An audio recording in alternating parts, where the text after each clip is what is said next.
बोले सर आपने हमारा संडे बिगाड़ दिया। हाँ बेटा, कल एग्जाम भी तो आपका ही है। 10 से 11 ही रखो। अच्छा 10 से 12 नहीं रखे। चलो ठीक है, रिवाइज करेंगे। रिवीजन आप लोगों के लिए। पीपी सवानी वालों का कल पेपर है और एसवी वालों का रिवीजन है ना। दोनों का काम एक साथ हो रहा है। कल आपका पेपर है, आपको ही बेनिफिट होगा रिवीजन के लिए, है ना। आज थोड़ी कम मेहनत करनी पड़ेगी आपको। 2 घंटा पढ़ोगे बढ़िया से फिजिक्स, उसके बाद जाके घर पे रिवाइज करोगे तो देखना सब इतना बढ़िया से आपका हो जाएगा। ठीक है, आप लोगों के लिए करना पड़ता है। आप लोग घर पे मेहनत करते नहीं हो, घर पे तैयारी करते हो तो हमारे क्लास नहीं रखनी पड़ेगी। ठीक है, तो आप लोगों के लिए इतने एफर्ट्स लगाने पड़ते हैं हमको। चलो देखो आज कितने बच्चे आए, फिर भी देखा जाए तो फिर भी सारे कहाँ हैं देखो। अनिरुद्ध, आदित्य, दीप, धार्मिक, ध्रुव, केशवी, कृपल, कुश, लक्ष्य, मयूर, पूजा, साहिल, तनुश्री, वंश, वृत, यश, झील, निराली। पीपी सवानी के भी पूरे नहीं आए और एसवीवी के भी पूरे नहीं आए। कहाँ सारे बच्चे आ रहे। किसने बोला ऐसा कि हम मेहनत नहीं कर रहे? अरे मेहनत तो बहुत करते हो, बट फिजिक्स ऐसा सब्जेक्ट है जिसमें आपको बार बार मेहनत करना पड़ेगा। ठीक है, अगर आपको अच्छा रिजल्ट चाहिए तो आपको कंटिन्यूअस एफर्ट्स लगाने पड़ेंगे। ठीक है, और फिजिक्स का आप सबको मास्टर बनाना है, मास्टर। ठीक है, फिजिक्स का आपको मास्टर बना देंगे जिससे आपको कोई भी सवाल अटकेगा नहीं। कोई भी क्वेश्चन आपको पूछा जाए you can easily solve. Master blaster in physics. ठीक है, सचिन तेंदुलकर को सब इसलिए याद करते हैं क्योंकि वो क्रिकेट का मास्टर है ना। आपको लोग इसलिए याद करेंगे, आप फिजिक्स के मास्टर बनोगे। ठीक है, फिजिक्स में मास्टर बना देंगे। चलो, कुश पटेल हैज आल्सो ज्वाइंड। आने दो सबको, सब लोग आ जाए। 2 मिनट और वेट कर लेते हैं, 1-2 मिनट तक और वेट करते हैं। सब लोग ज्वाइंट हो जाओ फटाफट। संडे है तो थोड़ा आराम आराम से आ रहे हैं सब। 10 बजे का टाइम है, कोई 10:05 पे आएगा, कोई सोचेगा मैं 10:10 पे आऊंगा, है ना। 2-4 मिनट का टॉलरेंस सब लेके चलते हैं। Tanvi has also joined. Okay, Tanvi, Aditya Singh, Keshavi. अच्छा, आपका केमिस्ट्री का पेपर कैसे गया? कल मैंने इन लोगों को रिवीजन करवाया था, जो आपको मैं पहले ही पढ़ा चुका हूँ, पीपी सवानी वाले बच्चों को। कल मैंने बायोट सेवर्ट लॉ पढ़ाया था और उसके एप्लीकेशंस डिस्कस किए थे। कल की क्लास में मैंने बायोट सेवर्ट लॉ पढ़ाया था और I have discuss the application. फिर मैंने एम्पियर्स लॉ भी थोड़ा बहुत डिस्कस किया था। जो मैं आप लोगों को पढ़ा चुका हूँ मैंने कल वही रिवाइज कराया, मैंने कोई भी नया चीज नहीं पढ़ाया। आप लोग सब उसको पढ़ चुके हो। ठीक है, तो ये मत सोचना कि सर ने कल कुछ नया पढ़ा दिया। मुझे पता है आप लोग का एग्जाम था, तो मैंने जस्ट रिवीजन क्लास ही लिया था ताकि जिनका नहीं हुआ है उनका कवर हो जाए। और आज हम टारगेट करेंगे कि आज हम सारा रिवाइज कर दे, है ना। मैं सोच रहा हूँ कि आज आपको अर्थ मैग्नेटिज्म तक जितना मैंने पहले पढ़ा दिया सारा रिवाइज करा दो, ताकि कल से हम अपने टॉपिक को कंटिन्यू कर सके, है ना। जहां तक हमारा कोर्स चला है आज की क्लास में हम सारा कंप्लीट कर देंगे। ठीक है, सब लोग तैयार हो ना? हाँ, कल भी एग्जाम है आपका 10 से 11। हाँ तो कल फिर नया नहीं पढ़ाएंगे, कल भी रिवीजन क्लास ही ले लेंगे। ऐसा करेंगे फिर, आज जितना रिवीजन होगा मैक्सिमम उतना आज कवर करेंगे। और कल भी आपका एग्जाम है तो कल भी फिर रिवीजन क्लास ही लगेगा। एसवी वाले बच्चे जो आएंगे उनका रिवीजन क्लास ही होगा। आज और कल आपको 2 दिन मिल रहे हैं तो अच्छे से रिवाइज कर लो, और पीपी सवानी वाले अपना एग्जाम की तैयारी कर लो। दोनों के लिए बेनिफिट हो जाए, है ना। एसवी वाले 2 दिन में अच्छे से रिवीजन करेंगे, लेकिन घर पे थोड़ी मेहनत ज्यादा करो। आप लोग थोड़ा प्रैक्टिस ज्यादा करो क्वेश्चंस को, है ना। एसवी वाले स्टूडेंट्स घर पे थोड़े क्वेश्चंस प्रैक्टिस ज्यादा किया करो। यहाँ पे हमारे पास लिमिटेड टाइम होता है तो हम कुछ ही क्वेश्चंस डिस्कस कर पाते हैं अच्छे अच्छे, है ना। उसके अलावा आपको घर पे प्रैक्टिस करते रहना, और फिर जो डाउट्स आएगा तो फिर हम वो क्लियर करते जाएंगे। ठीक है, तो इस बात का सबको ध्यान रखना है। चलो मेरे ख्याल से सब लोग आ चुके हैं, maximum number of students has join. आज लगता है यही स्ट्रेंथ आएगी, क्योंकि संडे के कारण कुछ लोग नहीं ज्वाइन हुए, बहुत लोग संडे मना रहे हैं।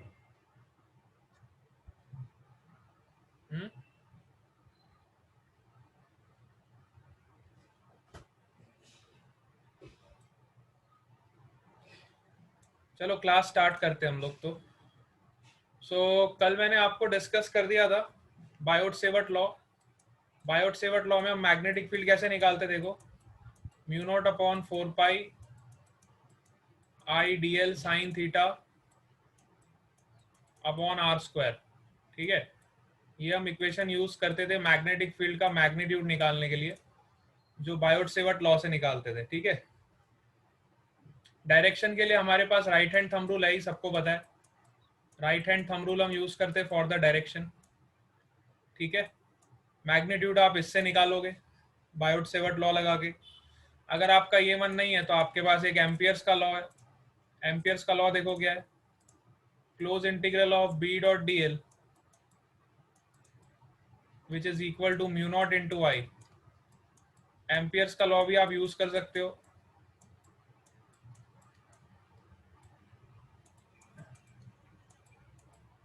ठीक है, मैग्नेटिक फील्ड निकालने के लिए। तो मैग्नीट्यूड निकालने के लिए आपके पास दो लॉज है, और डायरेक्शन निकालने के लिए आपके पास राइट हैंड थंब रूल है। ठीक है, तो पूरी मैग्नेटिज्म है जो इसी पे बेस्ड है, एक तो बायोट-सेवर्ट लॉ और एक एम्पियर्स लॉ। पूरा का पूरा मैग्नेटिज्म अगर मैं बात करूं ना, अगर मुझे दो लाइन में आपको बताना हो कि मैग्नेटिज्म क्या है, तो दो लाइन में मैं यही बताऊंगा, एक तो बायोट-सेवर्ट लॉ और दूसरी लाइन में बताऊंगा एम्पियर्स लॉ, और तीसरी लाइन में अगर कोई मुझे पूछेगा तो मैं उसको राइट हैंड थंब रूल बता दूंगा और बोलूंगा आपका चैप्टर कंप्लीट हो गया। ठीक है, इससे ज्यादा कुछ है ही नहीं मैग्नेटिज्म में। ले दे के दो ही फॉर्मूले, और इसी के एप्लीकेशन है, फिर बहुत सारे एप्लीकेशन है इसके, नंबर ऑफ एप्लीकेशन है इसके, है ना। सब लोग बात को समझ पा रहे हो क्या मैं कह रहा हूँ? All of you are getting it what I am saying, है ना। ले दे के पूरे मैग्नेटिज्म में अब आपने ध्यान से देखा होगा तो ये दो फॉर्मूले के बेस पे पूरा मैग्नेटिज्म आपका चल रहा है, और एक आप डायरेक्शन निकालते हो, या तो आपको मैग्नीट्यूड निकालना होता है फील्ड का, या तो आपको डायरेक्शन निकालना होता है। इससे ज्यादा वो कुछ पूछता ही नहीं है। हाँ, ये बात है, क्वेश्चंस की क्वालिटी अलग अलग कर देता है, क्वेश्चंस के पैटर्न चेंज कर देता है, और उससे ज्यादा वो क्या कर सकता है। सपोज करो हमारे पास ऐसा एक सोलेनॉइड है ना, इसको हम सोलेनॉइड बोलते थे। सोलेनॉइड किसको बोलते हैं?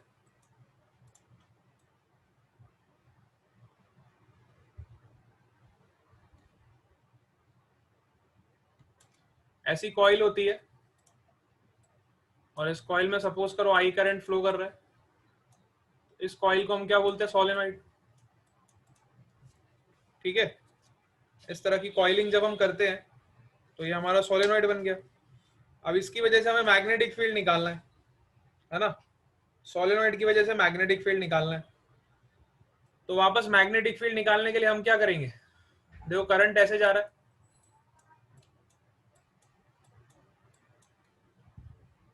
अब आप खुद ही बताओगे, अगर मुझे मैग्नेटिक फील्ड निकालना है सोलेनॉइड की वजह से तो मैं क्या करूंगा? Very good. अब इसको चलो आराम से थोड़ा देख लेते हैं एक बार। सपोज करो मैंने एक कॉइल लिया, एसवी वाले बच्चे क्योंकि फर्स्ट टाइम देख रहे हैं इस चीज को, तो मैं थोड़ा सा डिटेल में इसको बता देता हूँ। सपोज करो मैंने एक कॉइल लिया, ठीक है। अब एक कॉइल की वजह से मैग्नेटिक फील्ड आप लोग निकाल चुके हो। एक कॉइल की वजह से छोटी सी मैग्नेटिक फील्ड कितनी होगी बताओ? इसमें तो नंबर ऑफ कॉइल्स होती है ना, बहुत सारी कॉइलिंग होती है। एक कॉइल की वजह से छोटी सी मैग्नेटिक फील्ड होगी, कितनी होगी? Mu naught I R square upon 2 R square plus X square की पावर 3/2। यही हम पढ़ते थे, ठीक है। ये मैंने आपको तब बताया था जब आपके पास एक ऐसी कॉइल होती थी और आपको किसी एक्सियल पॉइंट पे मैग्नेटिक फील्ड निकालनी होती थी, तो आप इस तरह का रिलेशन निकालते थे, ठीक है। तो एक कॉइल की वजह से पहले मैग्नेटिक फील्ड निकालो और छोटा सा सेक्शन कंसिडर कर लो। सपोज करो मैंने यहाँ पे एक dx सेक्शन कंसिडर कर लिया, है ना। अब इतने सेक्शन में आपके कितने नंबर ऑफ टर्न्स आएंगे तो वो मैं निकाल लूंगा। तो नंबर ऑफ टर्न्स कितने हो जाएंगे, इतने से सेक्शन की अगर मैं बात करूं तो इतने सेक्शन में आपके टर्न्स हो जाएंगे number of turns per unit length into dx। So this will be your small magnetic field. सबको समझ आया? अच्छा, एम्पियर लॉ लगा दूं? हाँ, पहले ये वाला आप इंटीग्रेशन वाला अप्रोच बता देता हूँ, फिर एम्पियर लॉ से भी बता देता हूँ। दोनों लॉ लगाता हूँ, आपको मजा आएगा पढ़ने में। दोनों लॉ एक साथ पढ़ो। अच्छा, इसके बाद हम क्या करते थे, इसको इंटीग्रेट कर देते थे, है ना। छोटी सी मैग्नेटिक फील्ड को अगर आप इंटीग्रेट करोगे तो आपको नेट मैग्नेटिक फील्ड मिल जाएगी पूरे सोलेनॉइड की वजह से, ठीक है। अब डायरेक्शन ऑफ मैग्नेटिक फील्ड की अगर बात करूं मैं, तो किसी भी एक्सियल पॉइंट पे अगर मैं कोई एक पॉइंट कंसिडर करूं तो इस पॉइंट पे मैग्नेटिक फील्ड की direction by right hand thumb rule देखो इस तरफ आएगी। अगर मैं पी पॉइंट पे बात करूं मैग्नेटिक फील्ड की इस dx एलिमेंट की वजह से, तो dx एलिमेंट में जितनी भी कॉइलिंग होगी उन सब की वजह से जो मैग्नेटिक फील्ड आएगी पी पॉइंट पे किधर आएगी, लेफ्ट साइड आएगी ना। राइट हैंड रूल लगा के देख लो, अपने हाथ को क्लॉकवाइज घुमाओ, देखो आपका थंब किधर जा रहा है ना। तो नेट मैग्नेटिक फील्ड आपकी इसकी वजह से इधर आएगी। तो हमें एक्सियल पॉइंट पे ही तो निकाल रहे हैं, असल में हम कर क्या रहे हैं, एक कॉइल ले रहे हैं, उसकी वजह से हम किसी एक्सियल पॉइंट पे मैग्नेटिक फील्ड निकाल रहे हैं और उसको इंटीग्रेट कर रहे हैं। और जैसे हम इसको इंटीग्रेट करते थे तो हमें नेट मैग्नेटिक फील्ड कितनी मिलती थी, which is mu naught times n into I. अच्छा, यहाँ पे हम एन का बहुत ध्यान से ध्यान रखते थे। जो आपका एन होता था ना, ये number of turns per unit length होता है ना, number of turns per unit length. N is your number of turns per unit length. चलो, ये तो मैंने आपको इंटीग्रेशन अप्रोच बता दी। अब आप देखो भाई, कई जिन बच्चों को लग रहा है कि सर थोड़ा स्पीड में जा रहे हैं, थोड़ा स्लो हो जाए तो मेरे को बता देना, है ना। ऐसा मत सोचना। जिनको लग रहा है सर स्पीड में जा रहे हैं, बहुत सारे बच्चे यहाँ लीव कर गए, देखो 3-4 बच्चे निकल गए, पता नहीं उनको क्या हुआ। भाई ज्यादा स्पीड लग रही है तो बता दो, हम थोड़ा स्लो भी चल सकते हैं। हम रिवीजन ही कर रहे हैं, रिवीजन में हम स्पीड को चेंज कर सकते हैं, ऐसा कुछ नहीं, ठीक है। क्या स्पीड हमारी परफेक्ट चल रही है क्या? अरे भाई आप लोग बताओ, स्पीड हम परफेक्ट जा रहे हैं या फिर और स्लो करें क्या? परफेक्ट है ना बेटा? लक्ष्य, केशवी, वृत्त बराबर है। चलो ठीक है, कोई भी ऐसा पॉइंट हो जहां पे आपको डाउट लगे तो बता देना, है ना। तो वहां पे हम स्टॉप हो जाएंगे, उसको थोड़ा डिटेल में डिस्कस कर लेंगे, नहीं तो हम रिवाइज तो कर ही रहे। चलो ठीक है। अच्छा, मैं आपको अब एम्पियर्स लॉ से बताता हूँ। सपोज करो हमें एम्पियर्स लॉ लगाना है ना। सोलेनोइड पे हमें क्या लगाना है, एम्पियर्स लॉ। तो एम्पियर्स लॉ ज्यादा सिंपल है। देखो सपोज करो आपकी ऐसी कॉइलिंग है, ठीक है। एम्पियर्स लॉ ज्यादा सिंपल है as compare to this integration approach से। अगर आपको बचना है तो एम्पियर्स को याद कर लिया करो, आपकी बहुत हेल्प कर देगा वो, है ना। इंटीग्रेशन से बचने के लिए हम एम्पियर्स को याद करेंगे क्योंकि उसने हमारी बड़ी हेल्प की है। सपोज करो मैं ऐसा एक लूप कंसिडर कर रहा हूँ। Suppose I am considering this loop. इस लूप का कोई नाम दे देता हूँ। Let's say this name of this loop is ABCD, ठीक है। अब करंट आपका ऐसे फ्लो कर रहा है। अब एम्पियर्स का लॉ क्या है, देखो बड़ा सिंपल है, एक लाइन में आपका आंसर आ जाएगा ना। एसएसवी वालों को से पूछो, हमारा तो रिवीजन चल रहा है। हाँ, इसलिए पीपी सवानी वालों का तो मुझे टेंशन नहीं है क्योंकि मैं पढ़ा चुका हूँ इनको। एसवी वालों का मेन है, मैं पूछ रहा हूँ क्योंकि ये लोग शायद फर्स्ट टाइम पढ़ रहे हैं, तो इनको अगर लगेगा कि स्पीड ज्यादा है तो बेटा बता देना, ठीक है। लक्ष्य और वृत्त, है ना। कुश पटेल, कुश पटेल चला गया क्या?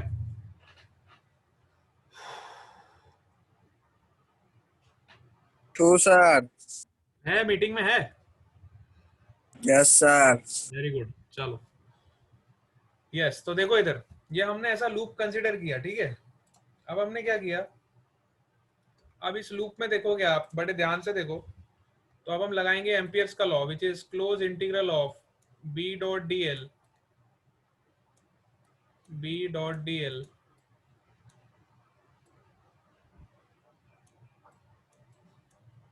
विच is equal to mu naught into I enclosed.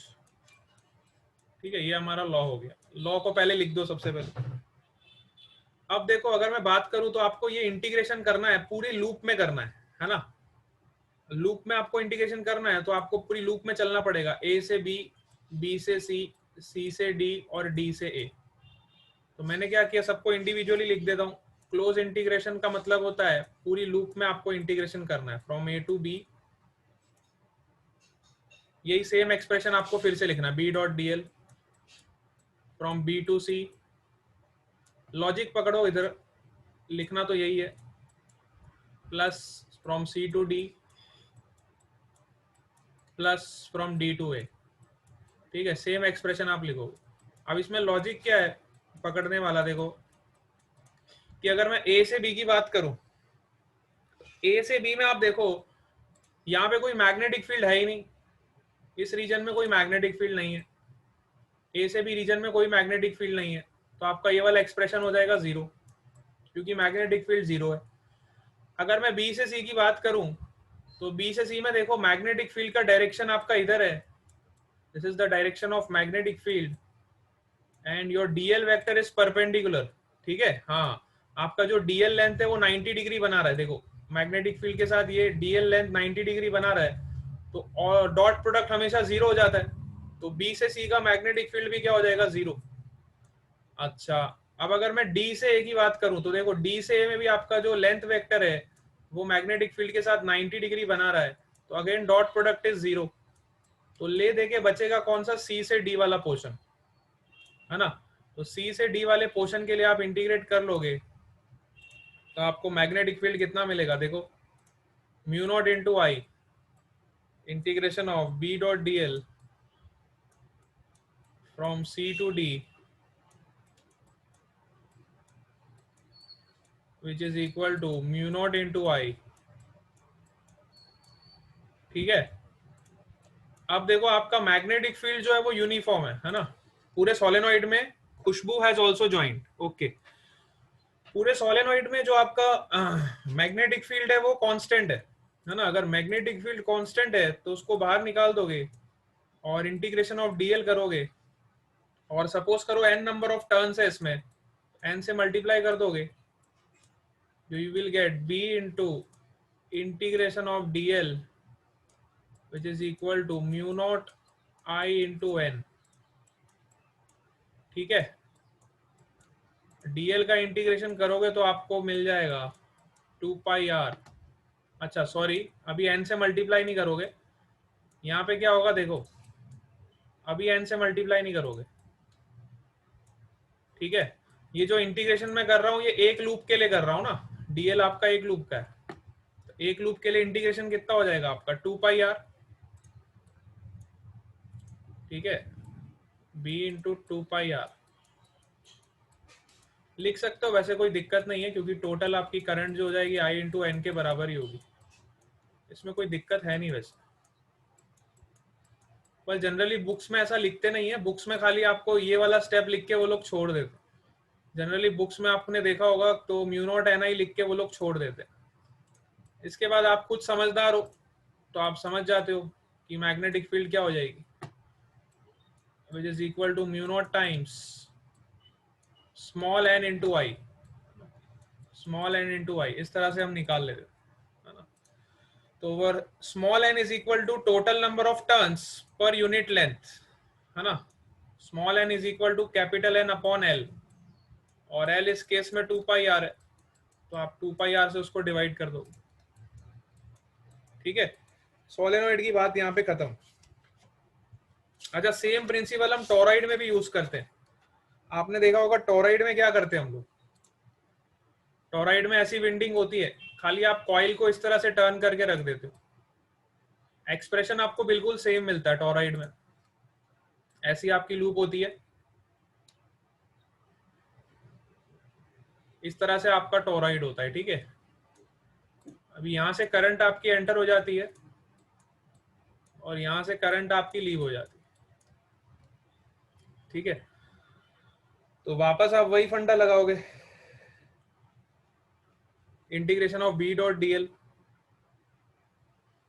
Integration of B dot dl which is equal to mu naught times number of turns is capital N into I। ठीक है, एक लूप की वजह से अगर I करंट है तो N loop की वजह से करंट कितना हो जाएगा, N into I हो जाएगा। टोटल करंट मैंने लिख दिया, बस तो आप वही करोगे, B कांस्टेंट है तो बाहर निकाल दोगे, और dl का इंटीग्रेशन आपको पता ही है 2 pi r। So again you will get the same relation, और n upon r 2 pi r को हम क्या बोलते हैं, small n। This is your small n which is number of turns per unit length. ठीक है, तो ये आपका टोरॉइड हो गया। टोरॉइड और सोलेनॉइड देखो बिल्कुल सेम एक्सप्रेशन है। अगर मैं इनफाइनाइटली लॉन्ग सोलेनॉइड की बात करूं या फिर टोरॉइड की बात करूं तो दोनों में बिल्कुल लूप्स ऐसी होती हैं। उसमें हम स्ट्रेट रेक्टेंगुलर कंडक्टर पे लूप की विंडिंग करते हैं और इसमें हम सर्कुलर शेप के एलिमेंट पे हम लूप की विंडिंग करते हैं ना, और कोई डिफरेंस नहीं है। मैग्नेटिक फील्ड तो हमें पता है नंबर ऑफ टर्न्स पे डिपेंड करती है, करंट पे डिपेंड करती है और डिस्टेंस पे डिपेंड करती है, रेडियस। उसका इससे मतलब नहीं है कि आप विंडिंग रेक्टेंगुलर एलिमेंट पे कर रहे हो कि आप विंडिंग सर्कुलर एलिमेंट पे कर रहे हो, उससे कोई मतलब नहीं है। नंबर ऑफ टर्न्स कितने हैं, करंट कितना है, that's it.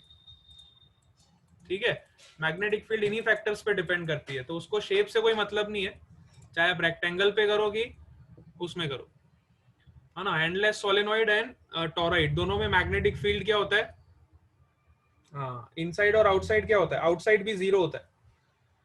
Outside magnetic field zero होता है, सोलेनॉइड में भी जीरो होता है, टोरॉइड में भी जीरो होता है।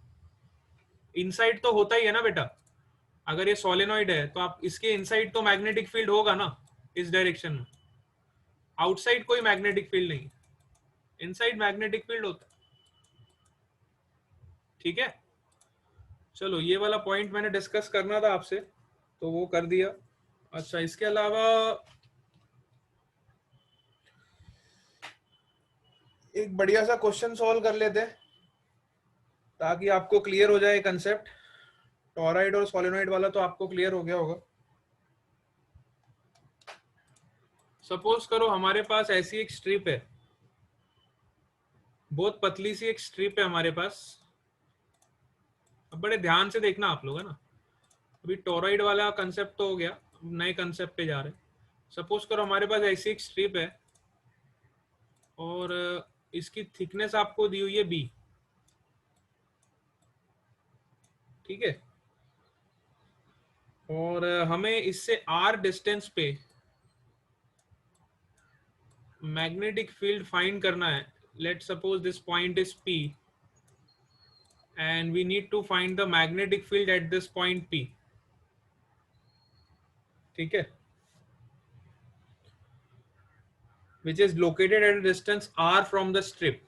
तो ये स्ट्रिप जो है ना बहुत पतली है, इतनी पतली है, इतनी पतली है कि आप इसको एक वायर की तरह ट्रीट कर सकते हो। ये स्ट्रिप जो है बहुत थिन स्ट्रिप है, मतलब ये जो बी विद है बहुत ही छोटी है ना। तो हमें फाइंड करना है कि इसकी वजह से कितना मैग्नेटिक फील्ड प्रोड्यूस होगा इस पॉइंट पे, पूरी स्ट्रिप की वजह से, है ना। तो हमें पता है कि स्ट्रिप की थिकनेस है वो बहुत ही स्मॉल है। तो हम क्या करेंगे, सबसे पहले एक एलिमेंट कंसिडर करेंगे। सपोज करो मैंने x डिस्टेंस पे एक एलिमेंट कंसिडर किया, x डिस्टेंस पे छोटा सा एलिमेंट कंसिडर किया और इस एलिमेंट की थिकनेस ले ली मैंने dx। इस एलिमेंट की थिकनेस मैंने कितनी ले ली, dx। ठीक है, अब छोटी सी करंट क्या होगी, देखो इस एलिमेंट पे छोटी सी करंट कितनी होगी, इस एलिमेंट की वजह से छोटी सी करंट कितनी होगी, di is equal to current per unit length into dx। छोटी सी करंट कितनी होगी, इस एलिमेंट की वजह से छोटी सी करंट कितनी होगी, इतनी होगी। और छोटी सी मैग्नेटिक फील्ड की अगर मैं बात करूं तो देखो ये इनफाइनाइटली लॉन्ग वायर की तरह आप ट्रीट कर सकते हो, क्योंकि ये स्ट्रिप की जो थिकनेस है बी बहुत ही छोटी है, बहुत ही स्मॉल है। तो आप इसको इनफाइनाइटली लॉन्ग वायर की तरह ट्रीट कर सकते हो और छोटी सी मैग्नेटिक फील्ड आप निकाल सकते हो इनफाइनाइटली लॉन्ग वायर की वजह से मैग्नेटिक फील्ड क्या होती थी बताओ? Mu naught I upon 2 pi R, यही होती थी ना, mu naught I upon 2 pi R. So छोटी सी करंट देखो, mu naught into D I upon 2 pi R. R क्या होता था? डिस्टेंस होता था, तो मैंने स्ट्रिप का डिस्टेंस ले लिया एक्स। ठीक है, ये छोटी सी स्ट्रिप है, इसमें मैंने एक छोटा सा एलिमेंट लिया, तो ये जो एलिमेंट है ये तो एक वायर की तरह ही होगा ना। आप समझे कि नहीं समझे? आपके पास एक स्ट्रिप है जिसकी कुछ थिकनेस आपको दी हुई है, तो मैं मान सकता हूँ ये स्ट्रिप बहुत सारे वायर के एलिमेंट से बनी हुई है। This strip is made up of number of wire elements. इसकी लेंथ सपोज करो इन्फिनिटी दी हुई है ऊपर और नीचे, तो मैं अज्यूम कर सकता हूँ ना कि इसमें बहुत सारी छोटी छोटी छोटी छोटी छोटी छोटी बहुत सारी वायर्स होंगी। तो मैंने एक छोटा सा एलिमेंट लिया वायर का इसके अंदर, जिसकी थिकनेस है dx, और उसकी वजह से मैग्नेटिक फील्ड निकाल लिया, तो मुझे इतना मैग्नेटिक फील्ड मिल गया। अब मुझे नेट मैग्नेटिक फील्ड निकालना है, तो मैं क्या करूंगा? इसको इंटीग्रेट कर दूंगा, सिंपल। ठीक है, इस तरह के क्वेश्चन देखो कई बार एग्जाम में आ जाते हैं। हमें पता तो होता है कि वायर के लिए मैग्नेटिक फील्ड होती है mu naught I upon 2 pi R, but हमें ये चीज कभी क्लिक नहीं करती कि हम इस तरह से एलिमेंट ब्रेक कर सकते हैं ना। एक स्ट्रिप के अंदर हम इनफाइनाइट नंबर ऑफ वायर्स ले सकते हैं, बहुत सारे छोटे छोटे एलिमेंट्स ले सकते है ना। तो बस आपको सिंपली इसको इंटीग्रेट करना है। और x को कहां से कहां इंटीग्रेट करोगे? x की लिमिट देखो r से लेके r प्लस बी तक वेरी करेगी। x की लिमिट वेरी करेगी r टू r प्लस बी। अब सिंपल हम इसको इंटीग्रेट कर देंगे तो देखो आंसर क्या आ जाएगा, म्यू नोट अपॉन 2 पाई। अच्छा, डी का वैल्यू आप रख सकते हो i upon B into D X. So D X upon X का इंटीग्रेशन क्या होगा? ln x within the limits. ये थोड़ा अच्छा क्वेश्चन बन गया देखो, ln x within the limits from r to r plus B. बस ये आपका आंसर हो गया कंप्लीट। समझ आया? दोनों का रिजल्ट सेम है। किसका रिजल्ट की बात कर रहे हो बेटा? लक्ष्य, कौन से रिजल्ट की बात कर रहे हो?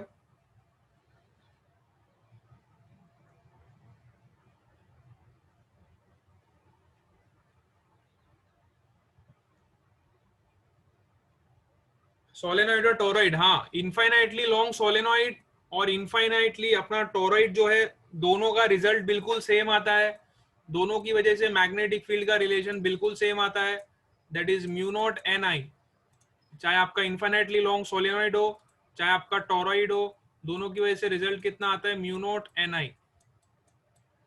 ठीक है, ये बात याद रखना, इनफाइनाइटली लॉन्ग सोलेनॉइड। अभी मैंने फाइनाइट लेंथ की बात नहीं करी है। आपके कोर्स में फाइनाइट लेंथ वाला सोलेनॉइड नहीं है, एनसीईआरटी में नहीं है।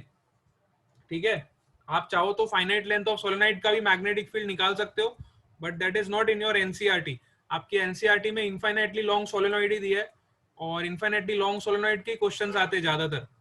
मैक्सिमम नंबर ऑफ क्वेश्चंस आपके इनफाइनाइटली लॉन्ग सोलेनॉइड पे ही आएंगे, है ना। एनसीईआरटी से बाहर अभी हम नहीं जा रहे हैं, एनसीईआरटी के अंदर ही है, और कुछ एडवांस क्वेश्चंस हम डिस्कस कर लेते हैं। बाकी जो हमारा कंटेंट है वो सारा एनसीईआरटी बेस्ड। ठीक है, क्लियर हो सब लोग यहां तक?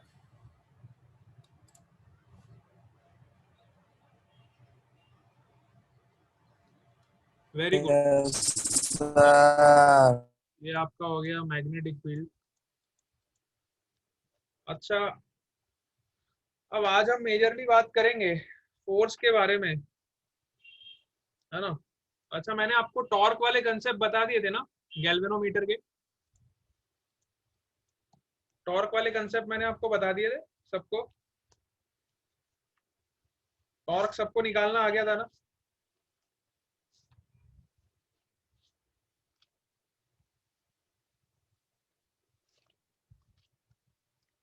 मूविंग कॉइल गैल्वेनोमीटर में हम लोग टॉर्क निकालते थे, याद करो।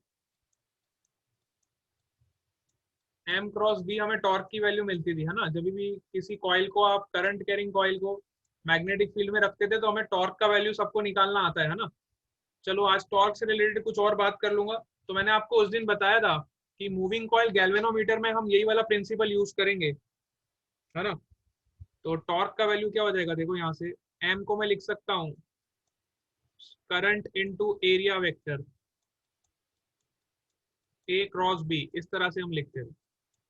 और सपोज करो n नंबर ऑफ टर्न्स है, तो मैं नेट टॉर्क लिख सकता हूँ NIAB, है ना। और इसका मैग्नीट्यूड कितना हो जाएगा, a क्रॉस b, अगर आपका एंगल 90 डिग्री है तो आपका मैग्नीट्यूड आ जाएगा NIA इंटू बी। अच्छा, अब हम मूविंग कॉइल गैल्वेनोमीटर में क्या यूज करते हैं, देखो मूविंग कॉइल गैल्वेनोमीटर में आपका इस तरह से वो कॉइल होती है, और इस कॉइल को हम मैग्नेटिक फील्ड के प्रेजेंट में रखते हैं ना। यहाँ पे आपका नॉर्थ पोल होता है और यहाँ पे आपका साउथ पोल होता है, ठीक है। तो जब हम इसको मैग्नेटिक फील्ड के प्रेजेंट में इस कॉइल को रखते हैं, है ना, करंट कैरिंग कॉइल है, इसमें करंट कैरी हो रहा है, ठीक है। जब करंट कैरिंग कॉइल को हम मैग्नेटिक फील्ड के प्रेजेंस में रखते हैं, ठीक है, सपोज करो इसमें करंट फ्लो हो रहा है और इसको हमने यूनिफॉर्म मैग्नेटिक फील्ड के प्रेजेंट में रखा, ठीक है। अब हम इसको क्या करते हैं, ऊपर और नीचे एक टॉर्शन स्प्रिंग से कनेक्ट कर देते, ऊपर और नीचे इसको एक टॉर्शन स्प्रिंग से कनेक्ट कर देते हैं। स्प्रिंग से कनेक्ट हम इसलिए करते हैं क्योंकि वो रिस्टोरिंग टॉर्क अप्लाई करती है, ठीक है। स्प्रिंग का जो फंक्शन होता है basically to apply the restoring torque, और वो रिस्टोरिंग टॉर्क को हम c इंटू थीटा से डिनोट करते हैं, या फिर हम k इंटू थीटा से डिनोट करते हैं, ठीक है। Restoring torque is defined as, restoring torque of spring is defined as k into theta और c इंटू थीटा, ठीक है, कोई भी कांस्टेंट और थीटा।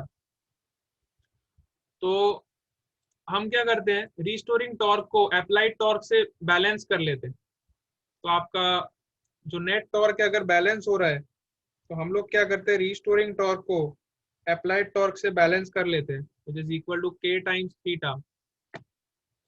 तो यहाँ से हमें एक दो नए नए टर्म्स मिलते हैं जो आपकी बुक्स में यूज किए गए। One is the sensitivity of galvanometer. Sensitivity किसको बोलते हैं, अब देखो सेंसिटिविटी होता है आपका थीटा अपॉन आई का रेशियो, मतलब आपका कितना एंगल रोटेट हुआ per unit ampere of current, that is your sensitivity, है ना। आपने देखा होगा गैल्वेनोमीटर में जब आप करंट को पास करते हो तो वो डिवाइस का जो पॉइंटर होता है वो ज्यादा सेंसिटिव होता है ना। तो हम सेंसिटिविटी ऐसे ही निकालते हैं, कितना एंगल डिफ्लेक्ट हुआ, ये पॉइंटर आपका कितना डिफ्लेक्ट होगा जब आप 1 एम्पियर करंट पास करोगे, तो थीटा अपॉन आई के रेशियो को ही हम बोलते हैं sensitivity of galvanometer, which is defined as NAB upon K. कई बार एग्जाम में पूछ लेते हैं, है ना, NAB अपॉन के। So this is your sensitivity of galvanometer. अच्छा, इसका इनवर्स अगर आप करोगे I upon theta, so that is known as the reduction factor of galvanometer. That is known as reduction factor of galvanometer. So reduction factor is just inverse of sensitivity. This is your sensitivity and this is your reduction factor. समझ आया आपको। तो इस तरह के terms use हो जाते हैं कई बार सेंसिटिविटी वाले, तो ये आपको पता होना चाहिए, क्योंकि ये कहानी टॉर्क से रिलेटेड थी इसलिए मैंने आपको बता दी। टॉर्क निकालने में मेरे ख्याल से अब आपको दिक्कत नहीं आएगी। अगर टॉर्क निकालने में दिक्कत नहीं आएगी तो आप सेंसिटिविटी, रिडक्शन फैक्टर, ये सब निकाल सकते हो। ये सब थ्योरेटिकल टर्म है एक्चुअली, है ना, इसमें कोई वो नहीं है, ये आपको याद ही रखना है। सेंसिटिविटी वो होता है कितना आपकी स्प्रिंग में कितना आपका थीटा रोटेट हुआ अगर आपने 1 एम्पियर करंट पास किया। 1 एम्पियर जब आप करंट पास करोगे तो वो स्प्रिंग में कितना वो रोटेशन आएगा, ठीक है। उसके रेशियो को हम बोलते हैं सेंसिटिविटी, ठीक है। यहां तक सब क्लियर हो? यस, सेंसिटिविटी वाला पॉइंट क्लियर है सबको? Very good. चलो, अच्छा, ये कंसेप्ट अगर आपको पता है, इसके बाद टॉर्क से रिलेटेड एक दो पॉइंट्स और डिस्कस कर देता हूं। सपोज करो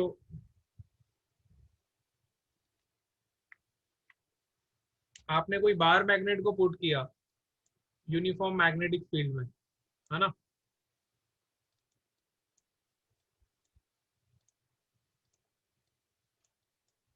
तो बाहर मैग्नेट को जब आप यूनिफॉर्म मैग्नेटिक फील्ड में पुट करोगे तो इस पे एक टॉर्क प्रोड्यूस होता है ना। और उस टॉर्क की वजह से छोटा सा वर्क डन अगर मैं बोलूं, स्मॉल वर्क डन, देखो टॉर्क कैसे प्रोड्यूस होगा। नॉर्थ पोल की तरफ फोर्स किधर लगेगा, suppose this is the pole strength of the bar magnet, this is minus M. So you can see that बिल्कुल इलेक्ट्रिक फील्ड में जैसा आपने कंसेप्ट पढ़ा था ना, सेम कंसेप्ट यहाँ पे भी लगता है। इलेक्ट्रिक फील्ड में हम डाइपोल मोमेंट निकालते थे, यहाँ पे हम मैग्नेटिक मोमेंट निकालते हैं ना। तो इस पे फोर्स कितना लगेगा, जैसे वहां पे फोर्स लगता था, क्यूई फोर्स लगता था, आपको याद होगा इलेक्ट्रिक फील्ड में।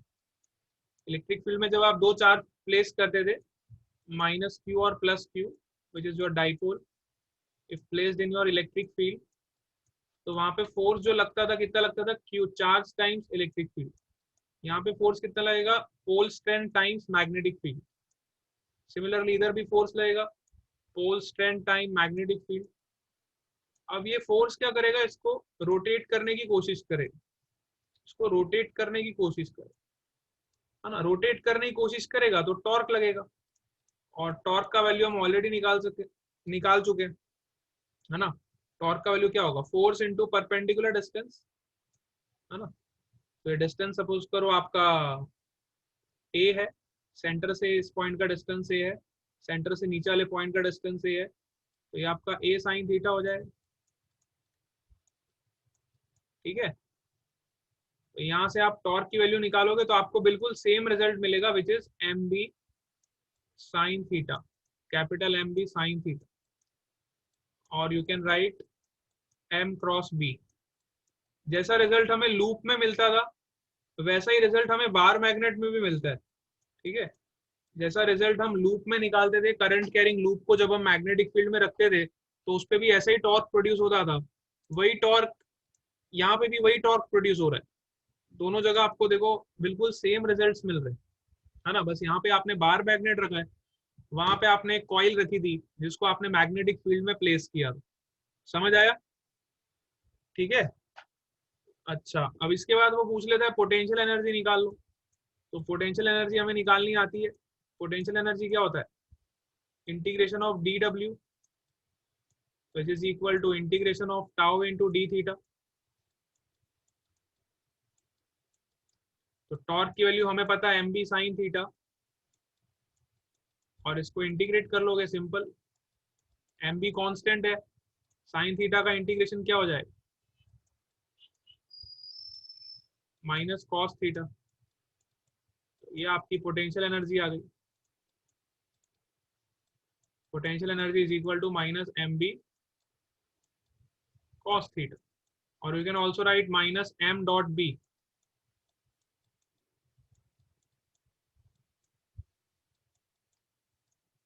ठीक है, तो सिंपल सिंपल कंसेप्ट